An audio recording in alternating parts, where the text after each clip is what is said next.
ఇగోనండి మెత్తళ్ళు ఇగురు పెడుతున్నాను ఈరోజు. ఇగో దానికి కావాల్సినవి ఇగో మెత్తళ్ళు అండి, ఉల్లిపాయ, పచ్చిమిర్చి. యాక్చువల్లీ మేము తినమండి. ఈ బాలింతలో చక్కగా తింటే పాలు పడతాయి.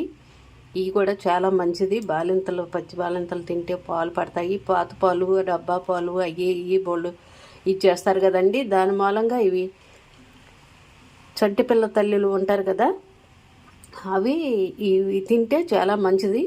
చక్కగా పాలు పడతాయి. మీ పాలు ఇస్తే ఆ పిల్లలకు కూడా ఆరోగ్యంగా ఉంటుంది. దాని మూలంగా నేను తెలియపరుస్తున్నాను. ఇదిగో చూశారు కదండి, ఈ రకంగా నేను అన్నీ వివరించి చెప్తాను మీకు. అవి గుండి మెత్తల్లో వేపుతున్నారు ఈ రకంగా.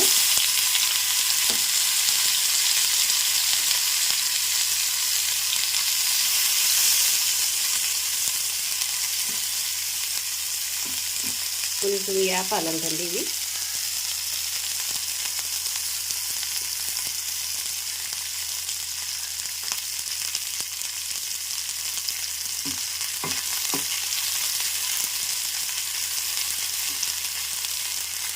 కొంచెం బారుగా వేపాలంటండి ఇవి. కూర వండుకునే ముందర చూసారుగా ఆ రకంగా వేపుతున్నారు. మళ్ళీ చూపిస్తానండి. ఇదిగోండి ఆయిల్ పోస్తున్నారు.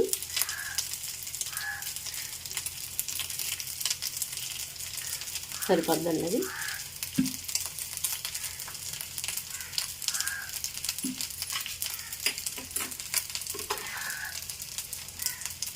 ఉల్లిపాయ ముక్కలు వేస్తున్నారండి.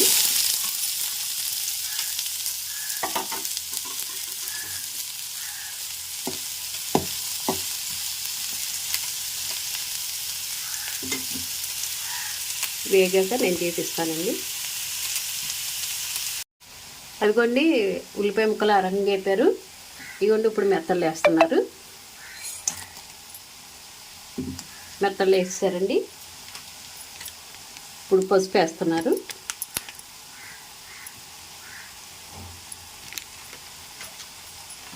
పసుపు వేసారండి.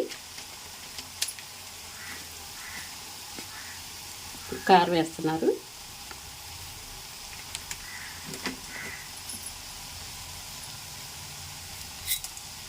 ఉప్పు వేసారండి.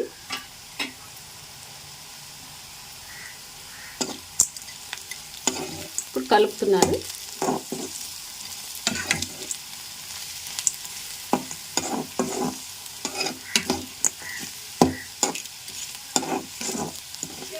అన్నీ వేసాక ఈ రకంగా కలపాలంటండి చక్కగా. చూసారుగా ఉప్పు, కారం, పసుపు అవన్నీ వేసాక చక్కగా కలపాలంట ఈ రకంగా. ఇప్పుడు కొంచెం మగ్గాలంటండి.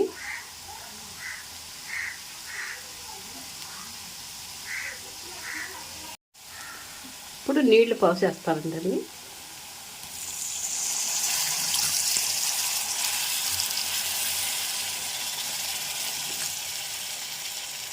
సరిపోతాయండి. చూసారు కదండి, నీళ్ళు పోసారు.